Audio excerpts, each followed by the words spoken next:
Hi viewers, welcome to TAMIL360 TV.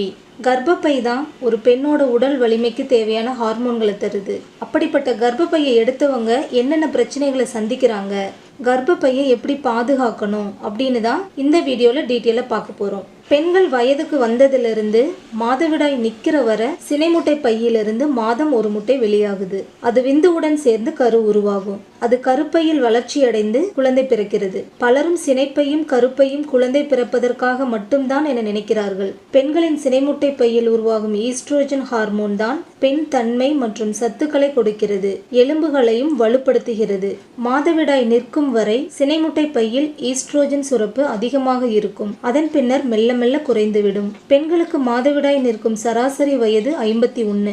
மாதவிடாய் நிற்பதற்கு முன்பே கருப்பையை எடுத்து விடுவதால் பெண்கள் பல்வேறு தொல்லைகளுக்கு ஆளாகின்றனர். உடல் சூடு, அதிகமாக வேர்க்கிறது, தூக்கமின்மை, அடிக்கடி கோபம், சலிப்பு, மறதி, மன உளைச்சல், உடல்வலி போன்ற பல பிரச்சனைகளை சந்திக்க நேரிடும். அதோட சிறுநீர் பையில் கிருமி தொற்று உண்டாகும். உடலுறவில் பிரச்சனை ஏற்படும். எலும்பு தேய்மானம் மற்றும் முதுகெலும்பு உடைதல் உள்ளிட்ட பல தொந்தரவுகளும் வரும். பெண்கள் 45 வயதுக்கு முன்னரே கருப்பையை எடுக்கும் போது இது போன்ற பிரச்சனைகளை சந்திக்க வேண்டியிருக்கிறது. தவிர்க்க முடியாத காரணத்தால் கருப்பையை எடுக்க நேரிடும் போது சினை முட்டை பையை விட்டுவிட்டால் இப்பிரச்சனைகள் வராமல் தடுக்கலாம் என்று பலரும் நினைக்கின்றனர். ஆனால் கருப்பை எடுத்த சில ஆண்டுகளிலேயே சினை முட்டை பையும் இயங்காது. இந்த மெனோபாஸ் அறிகுறிகளுக்கு ஹார்மோன் ரீப்ளேஸ்மெண்ட் தெரப்பி சிகிச்சை உண்டு.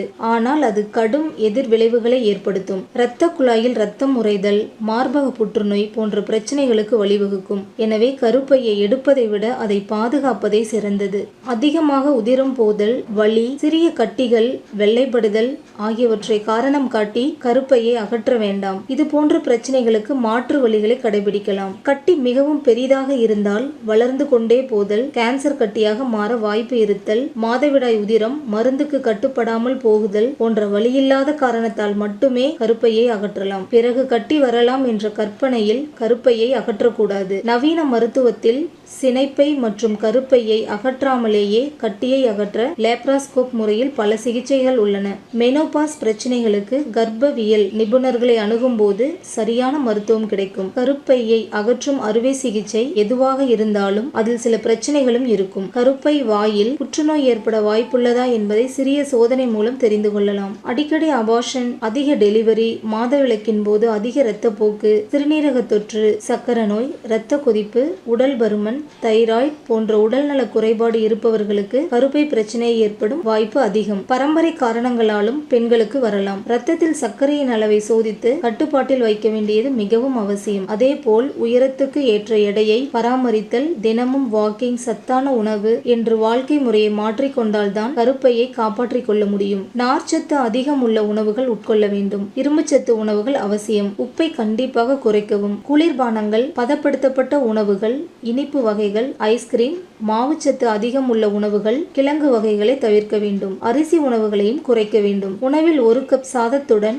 2 கப் காய்கறி இருக்குமாறு பார்த்து கொள்ள வேண்டும். கட்டாயம் ஒரு கீரை இருக்கட்டும். முளைக்கீரை மற்றும் வெந்தயக்கீரை ஆகியவற்றை வாரம் 2 முறையாவது சேர்க்க வேண்டும். கருப்பையை எடுத்தவர்கள் ஒரு நாளைக்கு 1200 கலோரி அளவுக்கான உணவு மட்டுமே எடுத்துக்கொள்ளலாம். ஏனெனில் கருப்பை எடுத்தவுடன் பெண்களின் எடை அதிகரிக்கும். மேலும் சாதத்துக்கு பதிலாக பழங்கள், கீரைகள் அதிகம் சாப்பிடுவது அவசியம். இத்துடன் பிறப்புறுப்பு கருப்பை வாய்ப்பகுதியில் நோய் தொற்று ஏற்படாதவாறு சுத்தத்தை கடைபிடிக்க வேண்டியது மிகவும் அவசியம்.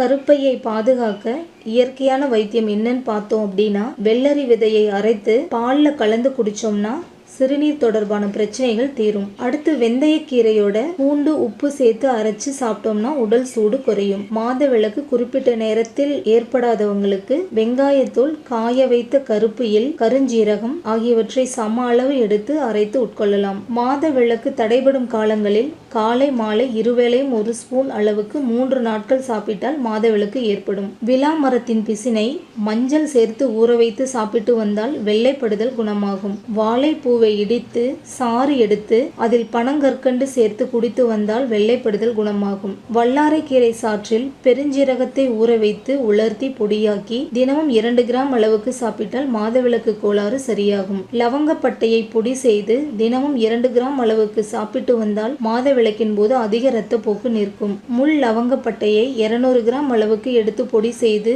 தினமும் காலை மாலை இருவேளையும் 5 கிராம் அளவுக்கு சாப்பிட்டு வந்தால் வெள்ளைப்படுதல் பிரச்சனை முற்றிலும் குணமாகும். முருங்கைக்கீரையை அடிக்கடி உணவில் சேர்த்து கொண்டால் கருப்பை வலுப்பெறும்.